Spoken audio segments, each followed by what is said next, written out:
Vamos a continuar con la última presentación de la mañana, que es la Pauta Café.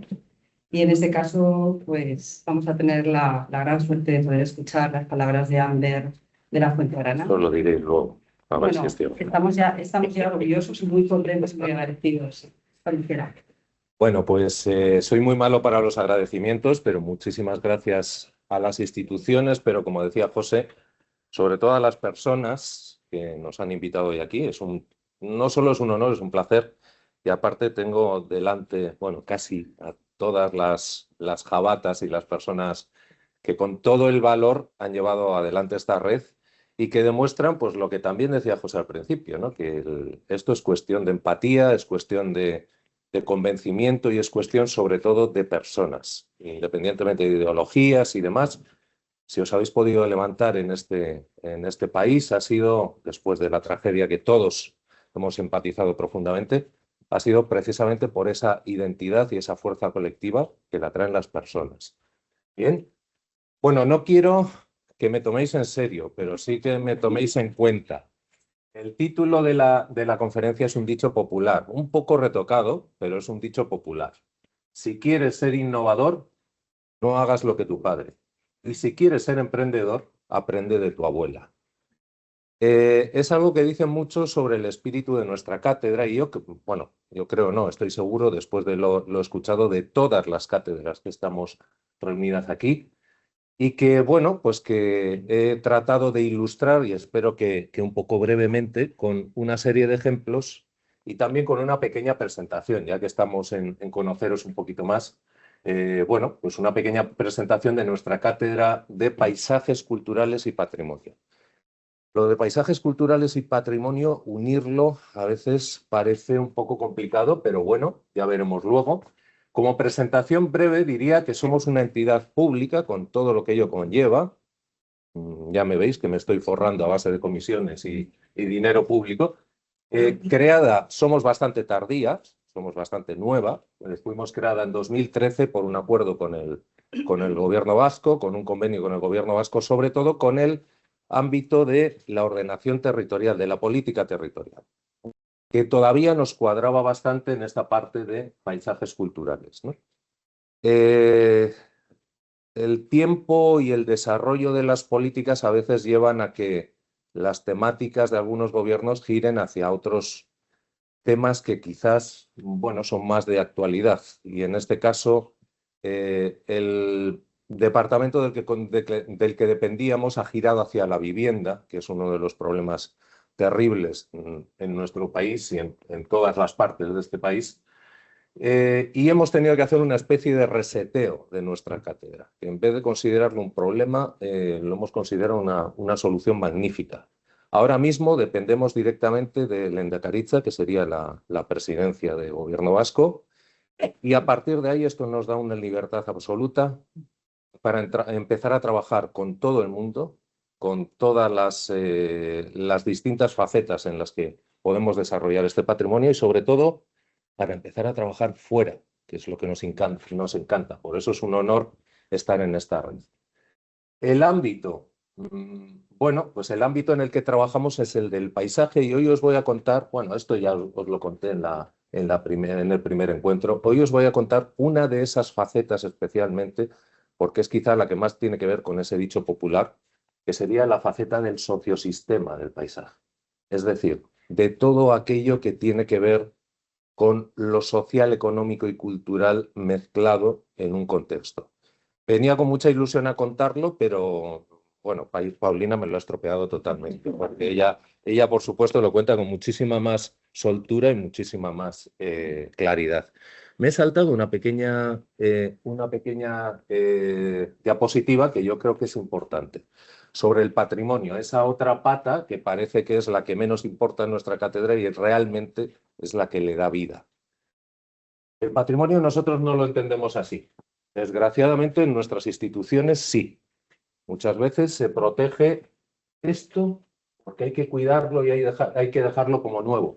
Pero nos olvidamos que alrededor hay vida. Nos olvidamos que esto es esto y que está relacionado con todo lo que tiene alrededor. Antes Mar sacaba una foto del puente colgante de Portugalete como patrimonio de la UNESCO, ¿no? Y dices, ya, pero si no sabes de dónde va, a dónde viene, por qué lo hicieron, quiénes lo hicieron y por qué es de hierro, no entiendes nada, ¿no? Es como poner a un señor y no presentarlo, a una señora y no presentarla y no decir a nadie que es tu abuelo y que tiene un montón de historias que contar, ¿no? Bueno, pues es un poco lo mismo, ¿no? Sabéis la definición de paisaje del Convenio Europeo del Paisaje, que es complicada, larga, todo lo que queráis, bastante concisa y bastante clara, pero yo me quedo con una de un arquitecto mm, argentino, Martín Lopo, que dijo que el paisaje es el potencial integrador de patrimonios fragmentados. Hay otra definición también bastante bonita, pero es un poco negativa y no quisiera profundizar mucho en ella, ¿no? Que es, alguien lo definió también como repositorio de frustraciones inacabadas, ¿no? Pero bueno, no sé, hay que estar un poco mal desayunado para definirlo así, ¿no? Bien, para ser breve, voy a traer solamente a colación un par de proyectitos en los que esa parte del sociosistema, bueno, pues ha sido o está siendo protagonista y además nos están dando benditos dolores de cabeza, porque hay que gestionar con las instituciones, con las gentes que se sienten vinculadas a esos lugares y demás. Somos tan bobos que nos presentan la oportunidad de actuar sobre este, vamos a llamarlo edificio, en Ciudad de México, un edificio de 1732 con toda la riqueza brutal de los jesuitas aplicada a mostrar lo más grande que podían hacer ellos para construir un colegio, y nos fijamos en los talleres y nos vamos a la parte de atrás y nos encanta mirar los tallercitos que hay detrás que no son esto. ¿Por qué? Porque lo que más nos gustó de este colegio es su promoción. O sea, ¿quién lo construye, quién lo maneja y quién lo mantiene?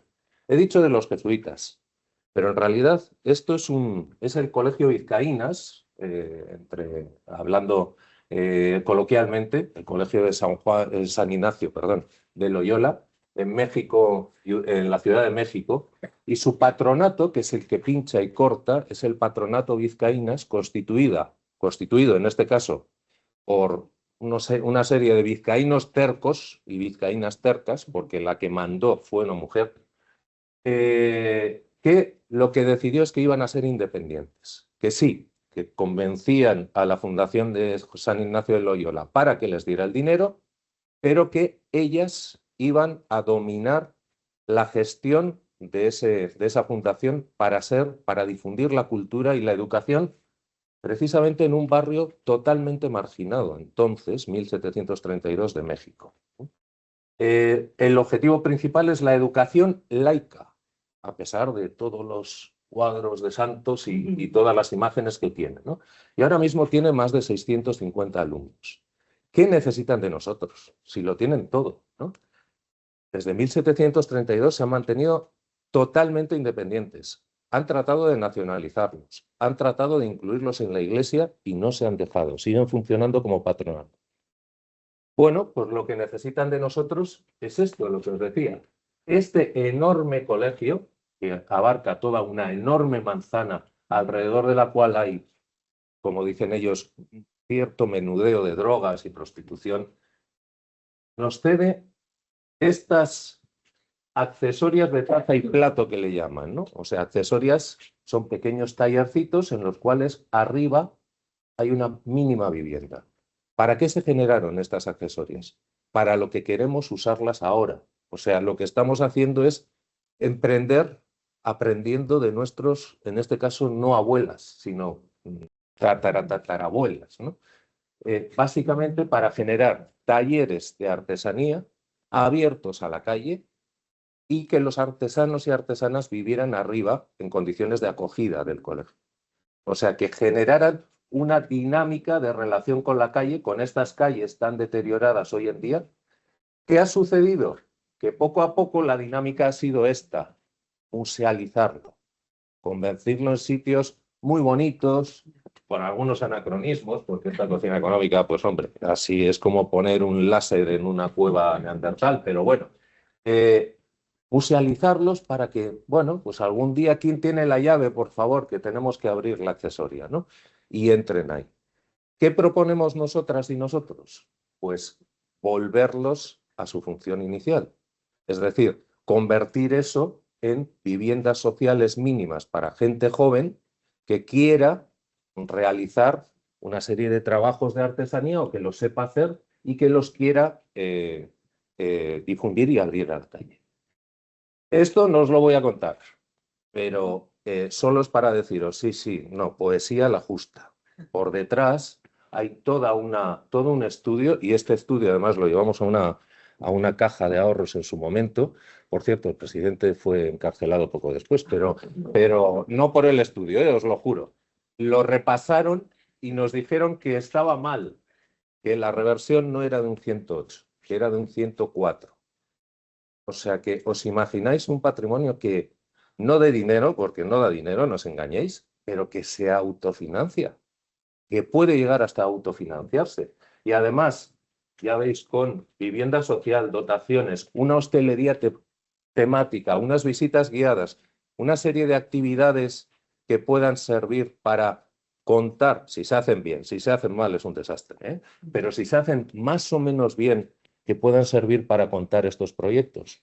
Bueno, pues es un poco lo que planteamos, viviendas para jóvenes y artistas, abiertas a la calle, con un funcionamiento, digamos, de colaboración o colaborativo, incluso con un funcionamiento cooperativo, y ahí entraríamos en un cruce entre lo que es una propiedad privada, en este caso también, ¿no? Pero una finalidad social y una posible participación pública. Más cosas. Hablábamos de la difusión, y voy acabando, porque luego solo os voy a contar un proyecto de vinos y nos vamos a tomar uno. Más cosas, aulas. Este colegio o estas accesorias las hemos convertido también en aulas de un máster que acabamos de crear, un máster latinoamericano. Ahora que en Europa Bolonia no nos deja hacer másteres más que para cosas perfectamente útiles y rentables y cobrarlos bien, nosotros hemos aprovechado que en la Universidad del País Vasco tenemos una red latinoamericana de posgrado a la que nos mandan a todos los frikis y nos dicen, ala, pues si quieres montarte un máster, háztelo y luego te damos el sello de máster europeo y ya está. La cosa es que lo hagas allí. ¿De acuerdo? Pues lo hacemos aquí. Cuanto mejor aquí que en nuestras instalaciones de Leioa, os lo puedo asegurar. Bien, otro proyectito, y seré muy breve. Otra vez, un colectivo, a olvidaros de banderas, historias. Esto, bueno, ya sabéis que a veces la identidad se tiene que hacer con banderas de fútbol, con colorines, da igual, ¿no? Eso me importa tres. Pero un colectivo en el que de repente un montón de gente que tiene apellidos italianos, sirios, de otros sitios, dice, pero mi segundo apellido es vasco. Y si tus abuelos nunca te dijeron que eras vasco, siempre te decían que eres italiano. Ya, pero yo quiero ser vasco. Esa gente, perdón, que ha saltado, esa gente no me estoy riendo en absoluto de ellos, con ellos mucho, pero de ellos en absoluto, son mis héroes, aparte de las tres heroínas que tenemos por aquí abajo. Son mis héroes. Son gente que tiene una reivindicación cultural después de una aculturación. Me da igual que sea una reivindicación cultural de cultura vasca, sefardí o de lo que les dé la gana, pero al fin y al cabo se quieren reinventar como cultura. Y en eso han encontrado pues algunos elementos como estas maravillosas bodegas y saladero de Pascual Arriague. Esto es de un vasco loco que fue allá, se encontró con otros que estaban peor que él, y en el río Uruguay, que entonces era navegable y entonces era la fuente de transporte hasta una ciudad que se llamaba Salto, por razones obvias, porque ahí el río Uruguay tenía una cascada, a partir de ahí no, a partir de Salto no se podía navegar. Bueno, pues empezó a montar una industria primero con chanchullos un poco oscuros, bueno, ya sabéis, un poco lo de siempre, los pioneros en la parte negra que tienen siempre, ¿no? Un poco piratas. Pero luego, poco a poco, un saladero, un curtido de pieles, y de repente dice, y todos estos viñedos que tengo alrededor, los voy a procesar en una bodega. Que en 1800 83, que empieza a construir, que podía ser la envidia de toda Europa con lo que sabemos nosotros en teoría de vinos, ¿eh? Una bodega modernísima para la época y además adaptada a un clima que no era en absoluto propicio para estas bodegas. Y empieza a producir y empieza a generar digamos, un sistema de producción alrededor del cual se establecen barrios, que hoy en día se llaman barrio de Saladero, por ejemplo, y se establece gente trayendo no solamente vino a eso, sino actividad ganadera, actividad agraria y actividades de muy diverso índole. Vale, ¿para qué se utiliza? Pues cuando llegamos nosotros se utilizaba más o menos para esto. Era el espacio Tanat. Bueno, el Tanat hay que decir que es el vino nacional de Uruguay y que este hombre pues, se llevó unas cuantas cepas que a su vez un argentino había adaptado y montó todo el vino. Se hizo un vino nacional, ¿no? Allí, a partir de eso, la INAVI, el Instituto Nacional de Vitivinicultura, pues generó una especie de mausoleo, altar, algo, pues como decíamos antes de las accesorias, ¿no? Algo muerto, pero que de vez en cuando se hacían eventos, ¿no? Y a mí me hace mucha gracia sacar esta foto, no por criticarla, sino porque ese evento pues es un recurso muy fácil, que es una teatralización del señor Arriague, en este caso el promotor, paseando por sus bodegas. Bueno, Pascual Arriague no tenía ningún parecido físico con este hombre, pero aparte es que es gracioso que estas bodegas, que más parecen un after, ¿no? O algo así, con esa luz, esas bodegas fueron construidas en 1910, 20 años después de que muriera Arriague. Y hay que entender por qué se construyeron. Y cuando se construyeron, además se construyeron con unas técnicas brutales que son de cemento armado, bloques de cemento armado. Y se dieron cuenta que el cemento daba gusto al vino y entonces dieron otro tratamiento. Bueno, toda una historia que os podría contar de técnicas asociadas. Vale, lo que tenemos que hacer es desmontar esto, contar que no fue Arriague, pero sí fue por Arriague que se hace esto. No solamente celebrar eventos, ¿de acuerdo? Otra propuesta, visitas guiadas a las bodegas. Visitas guiadas en las que no damos una. O sea, estamos cambiando constantemente el discurso. ¿Por qué? Porque estamos estudiando constantemente. Entonces, lo que es una hipótesis, luego se convierte en dos y una anula a la otra. Y así vamos contando la historia de estos señores tan, no sé, dan un poco de miedo, la verdad, así con esa cara, sobre todo Saturnino Ribes, que era bueno, hay unas historias preciosas sobre él, que era un tipo muy asocial. Bien, otra propuesta, la Escuela Salteña de Capacitación para Derivados de la Vitivinicultura y Agroganadería, o sea, un coworking, lo que viene siendo un coworking en arquitectura moderna, pero aprendiendo de lo que Pascual Arriague hizo allá, juntando un montón de expertos en distintos ámbitos y produciendo cosas en pequeñito, porque no tenemos ni dinero ni espacio, pero generar esos talleres y abrir esos talleres a la formación de la gente y generar también intercambio de experiencias. Otra más, una cooperativa salteña. Claro, cuando empiezas a preguntar, te dicen, no, ¿y de vinos se puede hacer una cooperativa de vinos? Yo qué sé, utilizar esos tanques, llenarlos de agua, meter unos bidones para guardar el vino en una temperatura estable, pues como a veces se hacía en bodegas posteriores y demás. Tened en cuenta que en Salto hace mucho calor en verano, ¿eh? Vale, esto lo tanteamos y sí, se puede hacer, pero los productores de vino de allá son muy conservadores. Y yo diría que en cualquier sitio. No son tampoco de innovar fuera de lo que sería su propia bodega y sus propios enólogos y callarse, ¿no? Entonces empezamos a pensar, aquí solo vino no. Hubo un montón de problemas de problemas no, de oportunidades que se desarrollaron con estas bodegas. Por ejemplo, la utilización de cultivos diferentes que a la vez polinizaban las vides, pero que a la vez producían un montón de productos agroganaderos que se llevaban por el río hasta Buenos Aires, hasta Montevideo.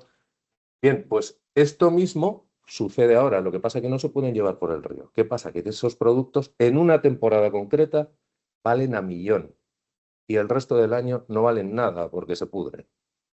Vale, hay una cuestión también de origen, bueno, que más o menos se aplicó allá, es el embotado. Y es una cuestión, un trabajo muy sencillo, muy artesanal y que se puede aprender y se puede desarrollar aquí. Bueno, pues con eso mismo ya tendríamos una vía de trabajo en esos mismos espacios productivos que fueron generados para esto. Bien. Y aparte, pues la gestión de todo esto, como decíamos, en régimen de cooperativa. ¿De acuerdo? Bien, muchísimas gracias, sobre todo por la invitación.